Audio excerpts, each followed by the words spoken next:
What's up everybody, Max here coming to you from New York City. Now in this update I'm going to talk to you guys about a topic that I've been obsessed with lately, and that is the microbiome. Now, unless you've been living under a rock, everybody these days seems to be talking about gut health. And that's because the emerging science pointing to the symbiotic relationship that we have with these 100 trillion microorganisms that live in our large intestine is one of the most exciting things happening right now in science. So in this update, I'm going to talk to you guys about the four most amazing things as I see them in regards to the microbiome. Now, for one, your gut is home to about 75% of your body's immune system. So if you think of the world's largest military base, that's essentially what your gut is in the context of your body. Now, this is majorly important to understand because inflammation, a major driver of aging and disease, is a normal function of the immune system, which, as I said, is located for the most part in and around the gut. But unlike Vegas, what happens in the gut doesn't necessarily stay in the gut. This is kind of why gut health, in essence, controls the dial on inflammation in your body. Keep your gut healthy and there's not a single organ that won't thank you for it. Your skin, your brain, your heart, you name it. Now, the second most interesting thing about the microbiome is that you actually have to feed it like a pet. You're not just eating for you, you're eating for 100 trillion. So with every choice you make, you want to make sure that you're getting adequate fiber because you want this fiber to make its way down past your small intestine, which is the first stop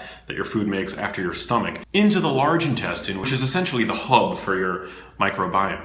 I just got finished reading a book called The Good Gut by Justin and Erica Sonnenburg. Amazing book written by two researchers who really focus on this topic. And they've coined this amazing term for the kind of food that your microbiota require, and that is MAX. It's an acronym for Microbiota Accessible Carbohydrates. Another book to come out recently on the topic is, of course, Brain Maker by Dr. David Perlmutter.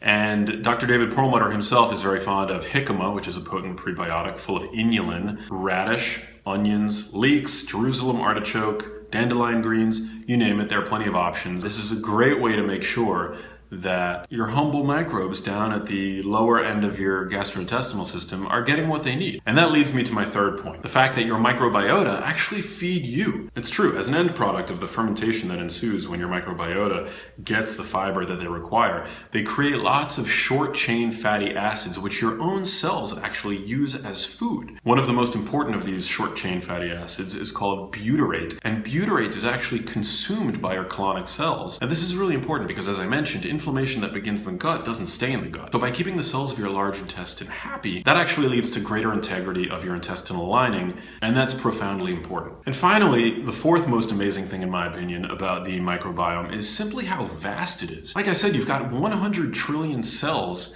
that live in your intestines that outnumber your own cells 10 to 1. In fact, the genetic material that those microbes are comprised of outnumber your own genome 100 to 1. The cumulative weight of your microbiota is 2 to 3 pounds. That's as much as your brain. It's quite fascinating, and we're really at the tip of the iceberg in terms of understanding just how vast a role these symbiotic microbes have in our overall health. Anyway, if you found this interesting, don't forget to subscribe to me on YouTube. Don't forget to follow me on Twitter at MaxLugavere, Instagram at MaxLugavere, join the Breadhead mailing list at breadheadmovie.com, and I will see you next time. Peace.